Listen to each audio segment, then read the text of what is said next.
Alright, over the past few weeks I've been incorporating some different herbs, different spices into my meals as experiments for taste, but also the gas problems. And I gotta say, I'm getting positive effects in both avenues, in taste and gas.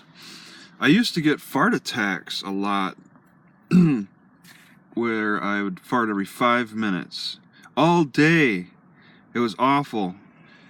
And for the past few weeks now, that's really reduced.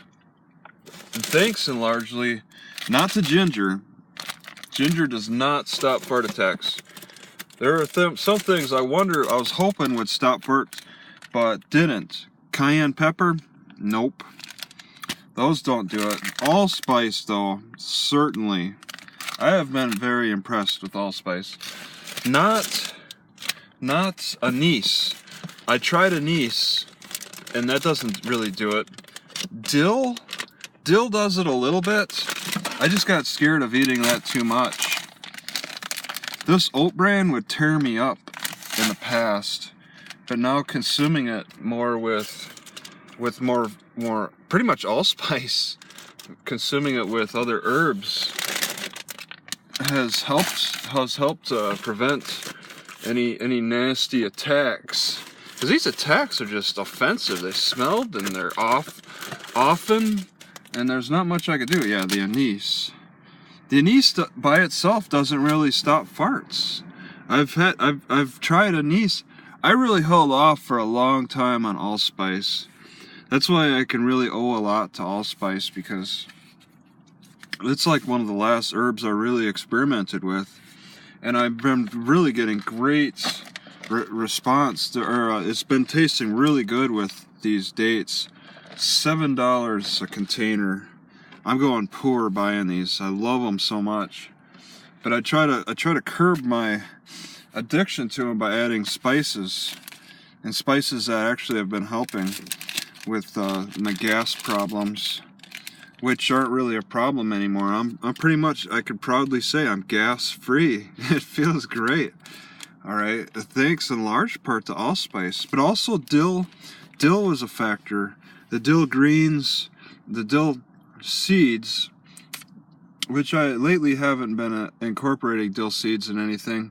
I probably should consider adding dill to meats, the dill seed to meats more. The dill greens are easy to mix because they're green and all that. The dill seeds I have to crush, and that just takes a little extra work. I was gonna look for the fennel. The fennel doesn't stop farting. I went a couple of weeks messing around with fennel to see if that would help, and that didn't. It really seems to be my greatest effects. Thyme doesn't, celery seeds don't. I mean, these are good herbs, they're just not stopping farting. Not like what allspice and dill seed and dill green can do. But you gotta be able to mix them in tasty ways too.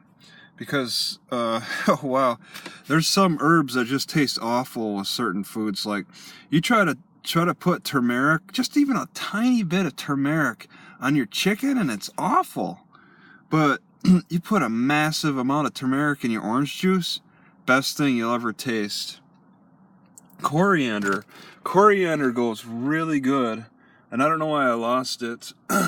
Corriander goes really good with Egg McMuffins, and I'm suspecting that coriander goes good with burger as well. It's going good with meat. It's got this sharpness that can bring out a flavor in the meat that you don't normally taste. And Egg McMuffins, eggs. It goes good with eggs too. Coriander. I'm just realizing this. I'm excited to just make a video about it, and I want to remember this because I forget sometimes over the course of time. I'll like maybe not have that meal in a long time, and then I'm like, oh, maybe I should have it again. Then I forget the tiny ingredients that I need to put in there to really bring out flavors. And coriander with the meats is a real good one. I don't know why I can't find it. I didn't put it in that drawer. I gotta crush the coriander, and that's an easy crushing herb. So that's no problem. Yeah, I got it lost in the mix somehow. Cinnamon. Okay, cinnamon doesn't stop farting. I don't know what cinnamon just tastes really good with like applesauce. I might mix a little bit with the almonds just for something different. You know, one thing I'm curious about, what mixes good with these frozen berries? I haven't quite figured that out yet. I've been just eating the berries by themselves, and I really want to get into the habit of mixing an herb with them. I haven't quite figured that one out. I don't know if, you know, they're a sharp, astringent taste. What goes good with astringent tastes?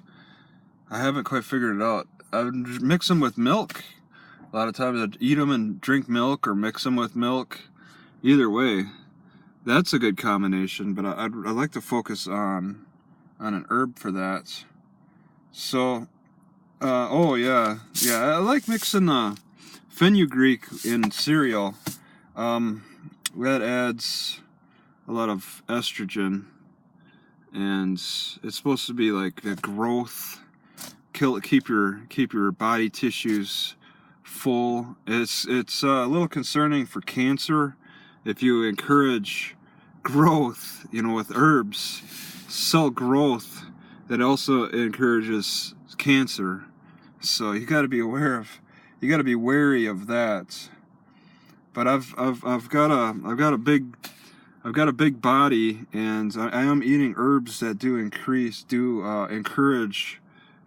growth a little bit. Fenugreek is definitely one of them, and it's something to be concerned about. There's a way to focus a diet on reducing eating. I'm not quite interested in doing that in the winter times. In the summer times, I would want to focus on reduced eating, and I naturally don't eat a lot in the summer anyway, because the heat it kills appetite. The cold, that's why I spend so much money in the winter on food. If I tracked it, I know it would show an increase in the amount of money I spend on these type of sweets and stuff. But this video is primarily dedicated to eliminating gas, and just today, just having my Egg McMuffins. I bought separate eggs. I bought sausage McMuffins. I bought eggs separate, 6 of them, and then I added coriander, and a large amount of coriander, and it really went well. I highly encourage people to try coriander, because I don't think it's a well-used or well-known herb. I think coriander goes really good with meats. It's a pickling spice, but it's also good with meats too. You don't need to just soak it in water and toss it. You could crush it up and eat it if you got your own mortar and pestle. So that's just a video about that.